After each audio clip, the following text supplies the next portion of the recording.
painting sold right away to one of the biggest art collectors in the country, Hmm. and people just went nuts over it on Facebook and YouTube, or yeah, on Facebook and that. Yeah.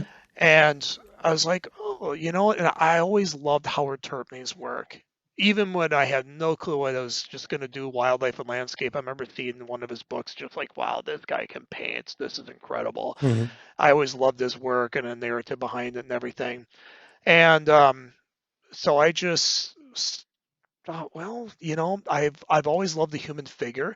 Even when I was strictly wildlife and landscape, I dabbled figurative work. Hmm.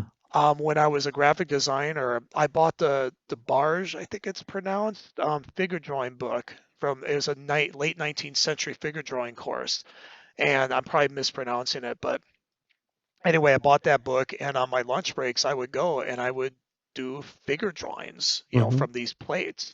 And I always thought the human figure is one of the most beautiful things there is. Hmm.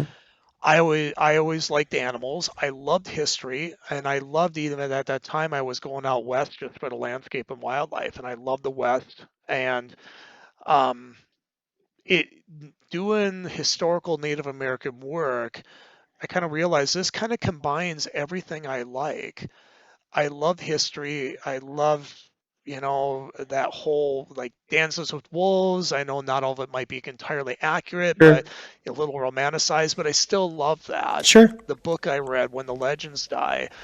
Um, so the Native American history, the connection I kind of felt with the displacement thing that they had to endure. And, still, I know some of them are still feeling that, enduring that to this day. Um, the wildlife, the animals, the landscape. I always loved the shape of a figure on a horse Yeah. and the landscape and everything. It's like the human figure. This all just comes together in Hmm. one subject for me, and that's it.